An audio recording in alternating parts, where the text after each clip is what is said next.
Have you ever had the feeling that reality is cooperating, like it's doing you a favor, like it's holding still long enough for you to call it a world and not just an ongoing incident? Because most of the time, life runs on a deal we never remember signing. Deal is the things are where they are until they move. The cup is on the table, not on the floor. The street light is either on or off. The coin is heads or tails, whether you check or not. And we live like that and we think this is just normal and we go over life without thinking about these things. But quantum mechanics is what happens when you go looking for the fine print. And I don't mean we found some confusing math. I mean you start asking the universe small, polite questions you think have an innocent answer, and you realize the universe is not answering the question you thought you asked. Maybe it is, and that's the problem. Because quantum strangeness doesn't feel like a monster jumping out. It's more like you noticed a door in your house that has always been there, except you're pretty sure it wasn't there yesterday, and you can't prove it. So you keep living in the house, but now you listen for the sounds you don't used to listen for. Here's a simple thought. Take a coin. If I flip it and cover it with my hand, you don't panic. You don't assume the coin is some mystical limbo. You assume it's already decided, heads or tail, just waiting for you to find out. And that assumption is so natural that you can barely see it. Now hold on to the feeling, because quantum mechanics walks into the room and asks you very calmly, what if waiting to find out is not the same thing as already decided? What if the coin under the hand version of reality is just your brain being generous? What if the universe doesn't finalize its own story until you demand the ending? And the first time you hear that, you try to translate it into a normal language. You say, oh, so it's just unknown, but quantum mechanics doesn't sound like unknown. It sounds like not yet a thing in a way you mean thing, and that difference is where the trouble starts, because in quantum mechanics there's this word called measurement, and measurement sounds harmless, domestic, almost. Measurement sounds like checking the oven's temperature, sounds like reading the time of a clock, sounds like stepping on a scale and regretting it immediately. But in quantum mechanics, measurement is not just looking, it's not just learning. It's more like forcing reality to pick a side. As if the universe can afford to be vague, polite, non-committal until you corner it with a question it can dodge. And when you ask it, it answers. But it answers in a way that makes you wonder whether the answer existed before you asked, which is already unsettling. But okay, fine, maybe the universe is just complicated. But when you do something that should be simple, you give a particular choice, path A or path B.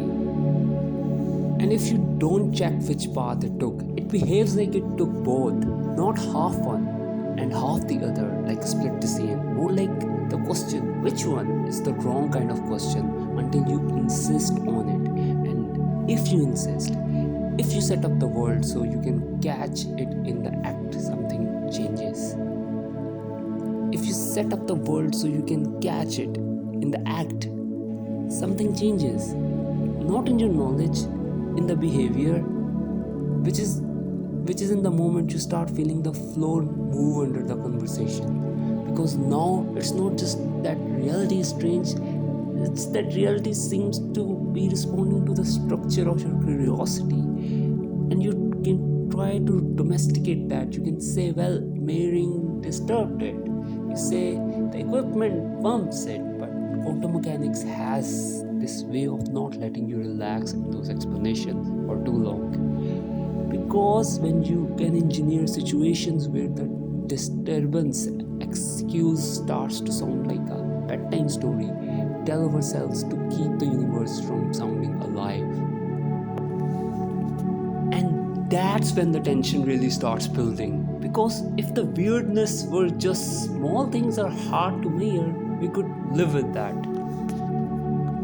But quantum mechanics keep hinting at something sharper, that The world doesn't merely contain events, it contains possibilities. And those possibilities aren't just in your head like daydreams, they have weight, they have consequences, they can interfere with each other.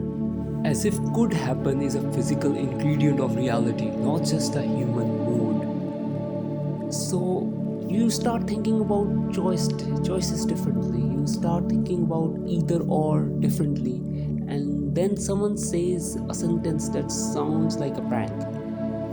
Two particles can be connected in such a way that if you learn something about one, you instantly know something about the other. Not because a signal traveled between them, not because one shouted across space, just because they're not fully separate in a way you grew up believing separate means. And you hear that and you go, okay, but how far apart? But and quantum mechanics again very calmly, as far as you like, across a lab, across a city, across a planet. And you keep your face neutral, but something inside you start doing math it has never had to do before. Because distance is supposed to be the ultimate privacy policy. Distance is supposed to mean no touching, no whispering, no cheating. Distance is supposed to protect the idea that the universe is local.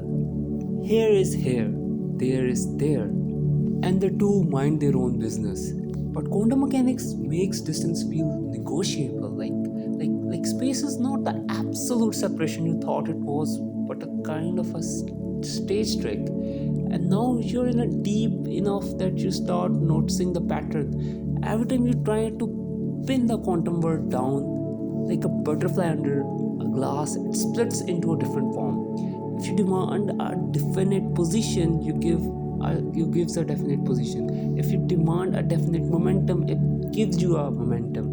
It won't give you everything at once in a way your intuition asks for it. And that's where the late night feeling creeps in, because you realize you have been walking around with the assumption that world is made up of properties, that things have traits the way people have names.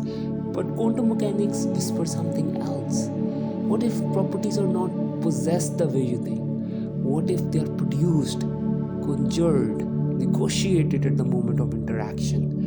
And if that's true, then you have to ask something you don't want to ask. You have to ask whether the universe is made of stuff or made of answers. And then you try to escape by asking the grown up question. So, what is really doing when I'm not looking? What is really reality doing when I'm not looking?